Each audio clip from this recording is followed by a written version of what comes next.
नमस्कार, बहुत स्वागत है आपका इंडिया न्यूज में। आप देख रहे हैं 22 जुलाई 22 खबर। आपके साथ मैं हूं शुभम सिंह। खबरों की शुरुआत करेंगे। सबसे पहले बात रेवाड़ी की करेंगे। रेवाड़ी के औद्योगिक कस्बा बावल में करोड़ों रुपए की लागत से बने आरओबी और कृषि महाविद्यालय में बने महिला हॉस्टल का आगामी 26 नवंबर को प्रदेश के मुखिया मनोहर लाल खट्टर विधिवत उद्घाटन करेंगे और महिला कॉलेज की आधारशिला भी रखेंगे। इसी दौरान मुख्यमंत्री एक रैली को संबोधित भी करेंगे।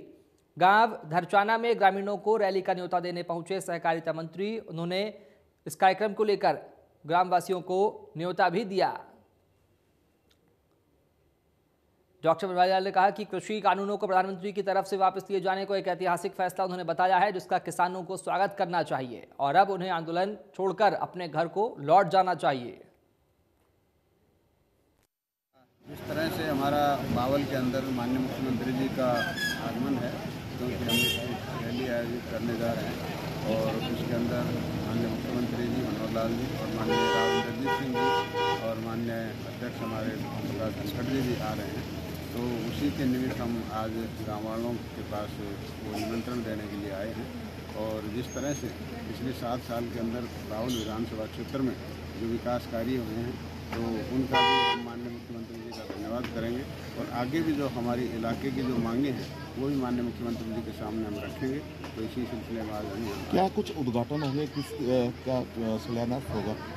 एक तो जो आरओबी बना है रेलवे फाटक पर 69 पे, उसका उद्घाटन होगा।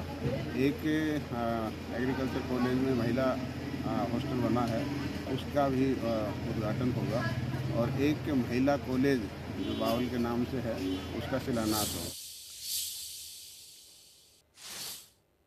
और केंद्र सरकार ने कृषि कानूनों को वापस लेने का ऐलान भी कर दिया है। कृषि कानून वापस लेने के बाद फतेहाबाद में किसानों का जत्था लाव लश्कर के साथ 25 नवंबर को टिकरी बॉर्डर के लिए रवाना होगा। वहीं फतेहाबाद के रतिया इलाके में किसानों ने मीटिंग करके बड़ा फैसला किया कि पगड़ी संभाल जट्टा किसान संगठन के बैनर तले सैकड़ों किसानों की संख्या में वाहन लेकर टिकरी बॉर्डर के लिए कूच करेंगे। किसानों का कहना है कि एमएसपी, पराली और बिजली विधेयक की लड़ाई अभी बाकी है।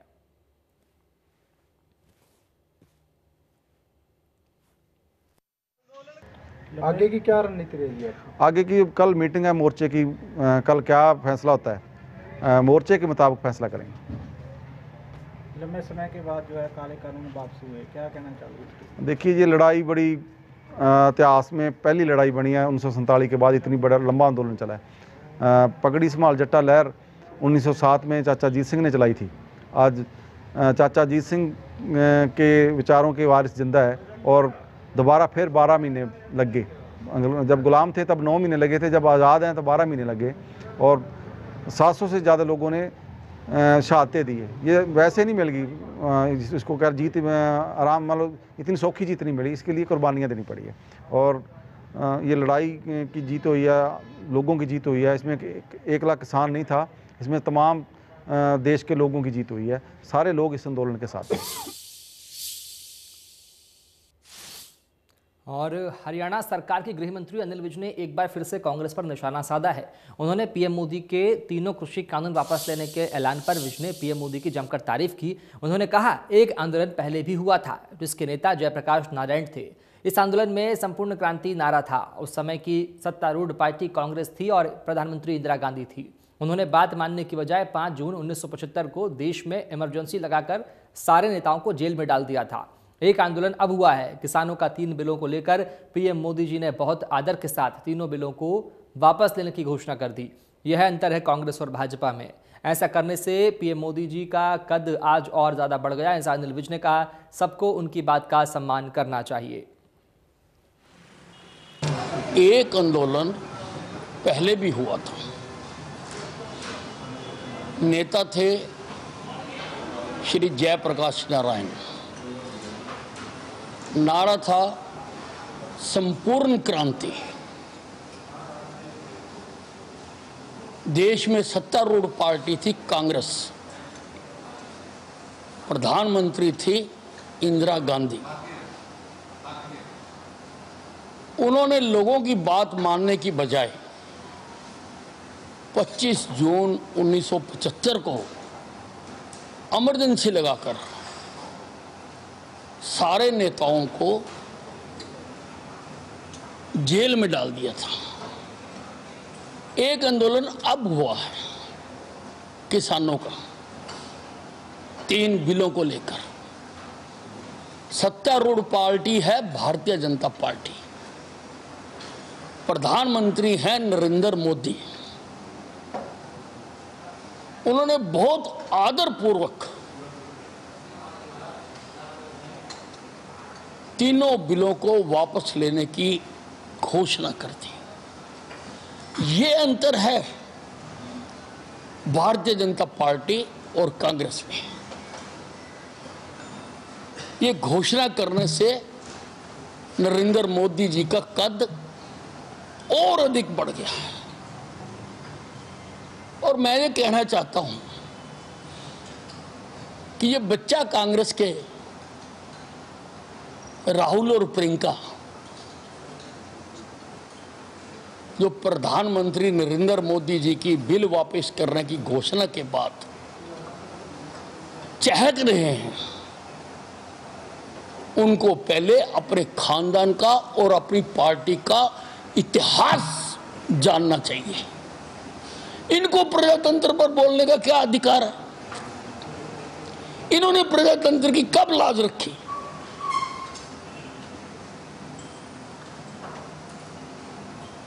सबको प्रधानमंत्री नरेंद्र मोदी जी की घोषणा का आदर करना चाहिए, सम्मान करना चाहिए, जिन्होंने जनता की बात को मानकर एक बहुत बड़ा उदाहरण पेश किया। और हरियाणा सरकार के कृषि मंत्री जेपी दलाल ने किसान आंदोलन पर टिप्पणी करते हुए कहा कि हम किसानों को समझाने में नाकामयाब रहे, इसलिए किसानों की मांग पर कृषि कानूनों को रद्द कर दिया गया। अब किसानों को आंदोलन छोड़कर चले जाना चाहिए। बता दें कि भिवानी में आयोजित कार्यक्रम के दौरान किसान संगठन और प्रतिनिधियों और आम किसानों ने कृषि मंत्री के खिलाफ जमकर नारेबाजी की और कार्यक्रम का विरोध किया। हालांकि पुलिस ने उन्हें कार्यक्रम स्थल से दूर ही रोक लिया।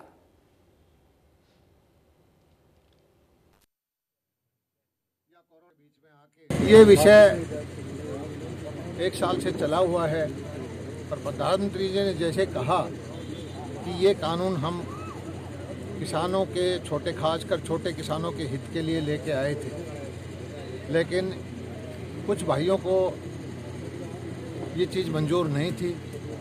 हमने भरसक कोशिश की कि अपनी बात को समझा पाएँ, लेकिन हम नहीं समझा सके, तो उनकी बात को मान करके इन कानूनों को निरस्त करने के लिए अगले पार्लियामेंट के जो विंटर सेशन है उसमें कानून बदलने का प्रावधान करके। हरियाणा के शिक्षा मंत्री कंवरपाल गुर्जर ने प्रधानमंत्री मोदी द्वारा तीनों कृषि कानूनों को वापस लेने के ऐलान पर प्रतिक्रिया दी है। उन्होंने कहा कि किसानों की मांग पर एमएसपी के लिए कमेटी गठित की गई है। उन्होंने कहा कि ऐसे निर्णय सोच विचार करके लिए जाते हैं, जिसमें विशेषज्ञ शामिल होते हैं और सभी दलों की राय ली जाती है। उन्होंने ये भी कहा कि प्रधानमंत्री ने कृषि कानूनों पर पूरी तरह से सब कुछ स्पष्ट कर दिया।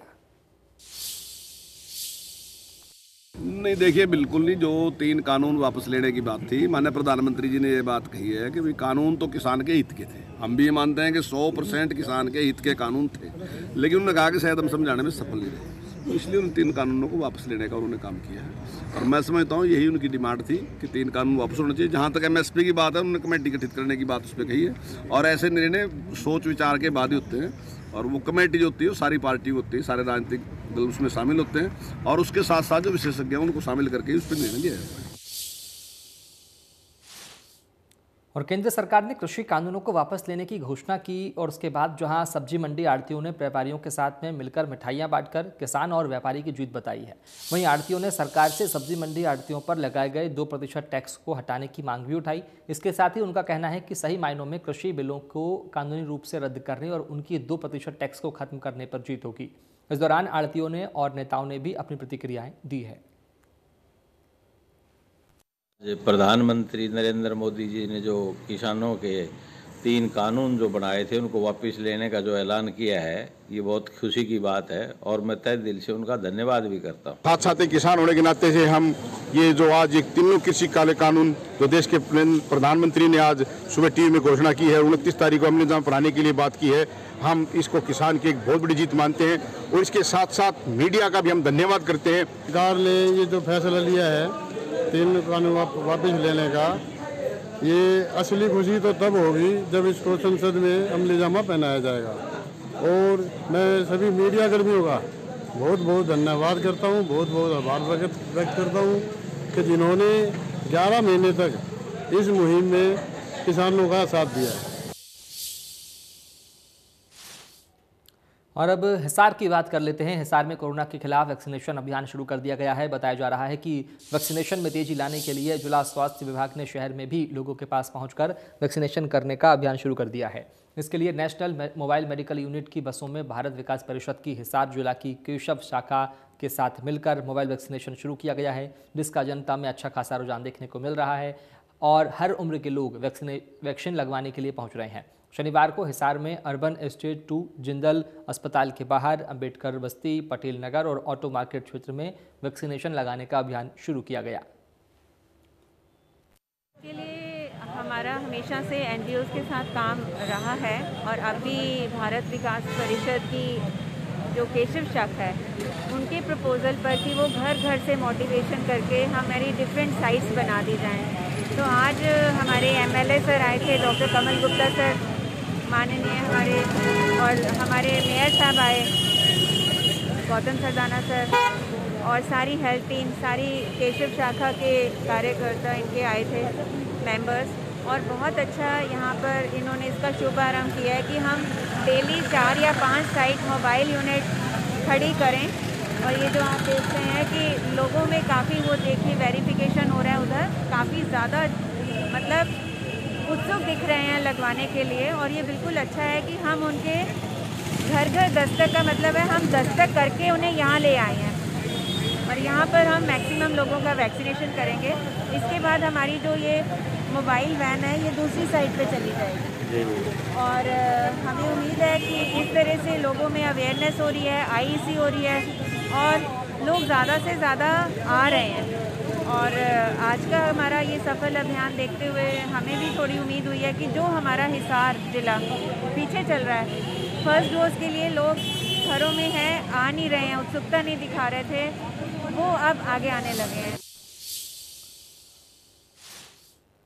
बात करेंगे साइबर सिटी गुरुग्राम की। यहाँ एक बार फिर से बढ़ते कोरोना मरीजों के मामले का एक चिंता का विषय बना हुआ है। हालांकि समय के साथ इसमें सुधार भी हुआ और यह आंकड़ा केवल 1 या 2 मामलों तक ही रहा, लेकिन अब त्योहारों के बाद फिर से ये मामले बढ़ने लगे हैं। इसका सबसे बड़ा कारण लोगों की लापरवाही माना जा रहा है। इसका जायजा लिया हमारे संवाददाता दीपक शर्मा ने। देखिए खास रिपोर्ट। लगातार बढ़ते कोरोना के मामले एक बार फिर से चिंता का विषय बन गए हैं। हम अगर बात करें साइबर सिटी गुरुग्राम, कभी ऐसा था जब दूसरी लहर के समय गुरुग्राम के अंदर प्रतिदिन 5000 के करीब मामले आते थे और अब हालांकि ये आंकड़ा सुधर करके केवल 1-2 तक रह गया था और कहीं ना कहीं एक राहत की बात थी, लेकिन अब एक बार फिर से कोरोना के मामले बढ़ने लगे हैं। प्रतिदिन 12, 14, 15 मामले आने लगे हैं। हम इसी तरीके से शुक्रवार की भी बात करें तो 14 मामले सामने आए थे कोरोना पॉजिटिव के बावजूद इसके अभी भी लोग कहीं ना कहीं एहतियात जो है बरतते नज़र नहीं आ रहे हैं। कहीं ना कहीं अभी भी आप देखेंगे बिना मास्क के चेहरे आपको तमाम जगहों पे नज़र आएंगे। शायद ये कहा जा सकता है कि शायद अब वो खौफ लोगों के अंदर नहीं रहा, वो डर लोगों के अंदर नहीं रहा और यही लापरवाही है कि एक बार फिर से ये कोरोना के मामले लगातार बढ़ रहे हैं। इस वक्त हम गुरुग्राम के सोहना चौक इलाके पर हैं। सोहना चौक की बात की जाए, ये सदर बाज़ार है जहाँ आप देखेंगे चाहे वो तमाम दुकानदारों की बात की जाए, तमाम लोगों की बात की जाए जो ग्राहक हैं या फिर स्थानीय जो लोग आते जाते हैं, बिना मास्क के ही आपको वो लोग यहाँ पर नज़र आएंगे। यही एक कारण है कि लगातार बढ़ती लापरवाही अब चिंता का विषय बनी हुई है। लगातार बढ़ती ये लापरवाही अब कोरोना के मामले जो है उसको बढ़ा रही है और ये एक चिंता का विषय है। हालांकि प्रशासन के द्वारा, स्वास्थ्य विभाग के द्वारा बार बार यह भी कहा जा रहा है कि लापरवाही बरतने वालों के खिलाफ कार्रवाई की जाएगी, चालान काटे जाएंगे। हालांकि ज़मीनी स्तर पर प्रशासन के ये दावे, ये वादे नज़र नहीं आ रहे और उसी के कारण हम माने कि लोग सीधे तौर से कहीं ना कहीं लापरवाही बरतते नज़र आ रहे हैं, बिना मास्क के चेहरे नज़र आ रहे हैं और लगातार ये असर पड़ रहा है इसका कोरोना के, कोविड के इन आंकड़ों पर। गुरुग्राम से दीपक शर्मा, इंडिया न्यूज़। और हरियाणा विद्यालय शिक्षा बोर्ड ने 8वीं की बोर्ड परीक्षा की तैयारियां शुरू कर दी है। एनरोलमेंट के लिए आवेदन प्रक्रिया 21 नवंबर से शुरू होगी और बोर्ड अध्यक्ष डॉक्टर जगबीर सिंह ने इंडिया न्यूज़ हरियाणा से खास बातचीत में जानकारी दी है और उन्होंने कहा है कि प्रदेश के सभी स्कूलों के 8वीं के बच्चों की बोर्ड परीक्षा ली जाएगी, जिसमें CBSE और ICSE बोर्ड से जुड़े स्कूलों के बच्चे भी शामिल रहेंगे। हमारे संवाददाता रवि जांगड़ा ने बोर्ड के अध्यक्ष से खास बातचीत की है, देखिए। हरियाणा विद्यालय शिक्षा बोर्ड ने एक नई पहल करते हुए इस बार से 8वीं की परीक्षाएं आयोजित किए जाने का निर्णय लिया है। क्या स्ट्रेटजी है परीक्षाओं को लेकर? मिडिल की परीक्षाएं हालांकि अरसे के बाद ली जा रही हैं। विद्यालय शिक्षा बोर्ड के अध्यक्ष प्रोफेसर डॉक्टर जगबीर सिंह जी हमारे साथ, उनसे बात करेंगे। सर, क्या स्ट्रेटजी है 8वीं की परीक्षाओं को लेकर? जोर शोर से कहा गया था कि परीक्षाएं आयोजित की जाएंगी, तय समय पर आयोजित की जाएंगी। हरियाणा विद्यालय शिक्षा बोर्ड 23 नवंबर से 8वीं की एनरोलमेंट एप्लीकेशन फीस ले रहा है।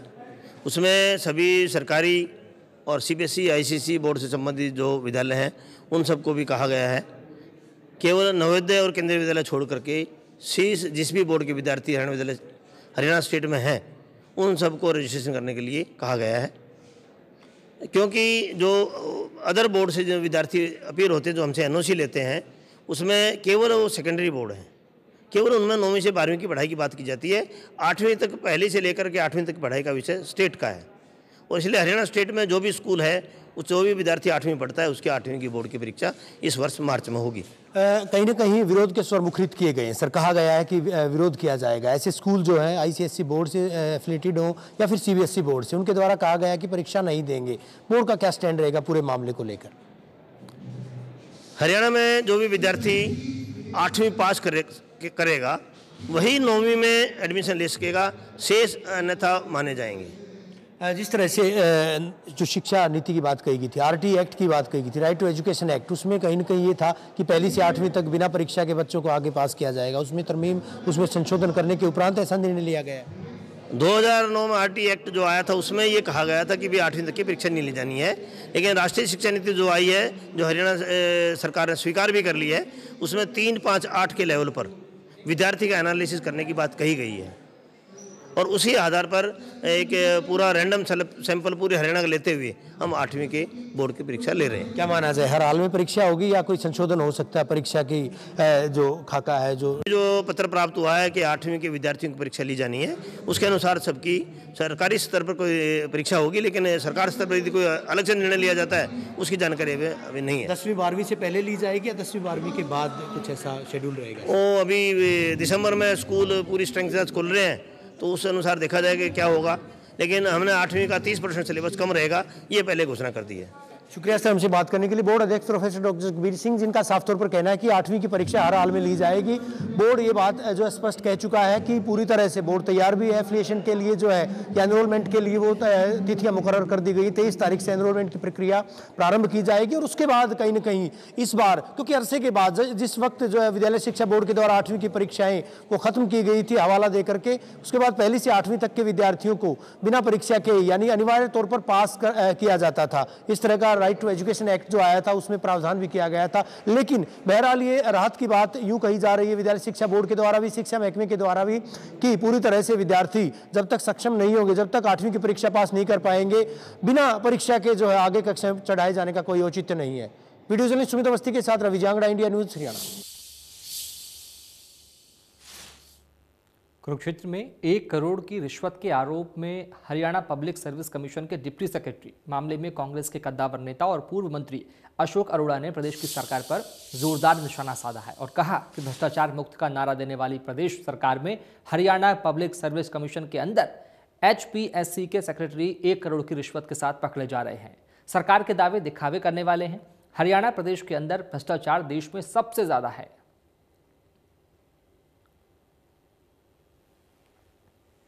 ये तो एक दिखावा है सरकार का, किस प्रकार से हरियाणा सर्विस कमीशन के चेयरमैन तक को सस्पेंड किया गया था भ्रष्टाचार के आरोप लगा के, और फिर उसको वहीं लगा दिया गया था।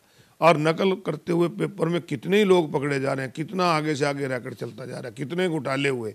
और इससे ज़्यादा शर्मनाक बात क्या है कि हरियाणा पब्लिक सर्विस कमीशन का जो सेक्रेटरी है वो 1 करोड़ रुपये की लेता हुआ पकड़ा गया। ये सरकार के जो दावे हैं सिर्फ दिखावे के दावे हैं। हरियाणा प्रदेश के अंदर भ्रष्टाचार देश में सबसे ज़्यादा है। और हरियाणा में नौकरियों के नाम पर हो रहे फर्जीवाड़े के मामले में हरियाणा स्टेट विजिलेंस ब्यूरो ने एक बड़े गिरोह का पर्दाफाश किया है, जिसमें हरियाणा पब्लिक सर्विस कमीशन के डिप्टी सेक्रेटरी समेत 3 लोगों को गिरफ्तार किया गया है। हरियाणा पब्लिक सर्विस कमीशन के डिप्टी सेक्रेटरी अनिल नागर का नाम इस मामले में सामने आने के बाद पूरी राजनीति गर्मा गई है। एक और जहां विपक्ष सरकार को घेरने में लगा हुआ है, तो वहीं दूसरी तरफ स्टेट विजिलेंस ब्यूरो की जांच में कई चौंकाने वाले अहम खुलासे सामने हुए हैं, जिसमें सामने आया है कि नागर समेत कई अधिकारी इस पूरे नेक्सस में शामिल हो सकते हैं। इससे जुड़े सबूत भी स्टेट विजिलेंस ब्यूरो को मिले हैं। चौंकाने वाली बात यह है कि नागर समेत 3 आरोपियों से 2 करोड़ 22 लाख की रिकवरी हुई है। वहीं जांच के बाद हाल ही में हुई स्टेट जुडिशियल एग्जीक्यूटिव की भर्ती भी सवालों के घेरे में आ गई है। इसके अलावा एक अन्य भर्ती में 11 कैंडिडेट को लाभ पहुंचाने के सबूत भी मिले हैं। असल में स्टेट विजिलेंस ब्यूरो ने शुक्रवार शाम को अनिल नागर को पंचकूला कोर्ट में पेश किया था। नागर को पेश करने के लिए विजिलेंस की टीम उन्हें साथ लेकर जज के घर पहुंची, जहां नागर के वकील ने उनके बचाव में दलीलें दी। लेकिन स्टेट विजिलेंस ब्यूरो की दलीलें सुनकर जज ने नागर को 4 दिन के पुलिस रिमांड पर भेज दिया है।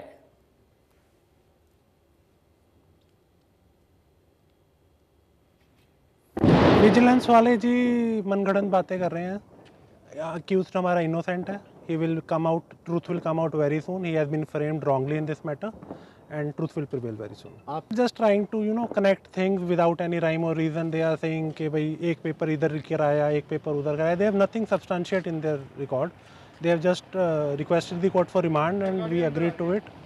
So अभी 4 दिन का रिमांड दिया and he will be reproduced on Wednesday. In meantime, we will also move court tomorrow for some application. और 22 जुलाई 22 खबरों में फिलहाल इतना ही। आप देखते रहिए इंडिया न्यूज़ हरियाणा। नमस्कार।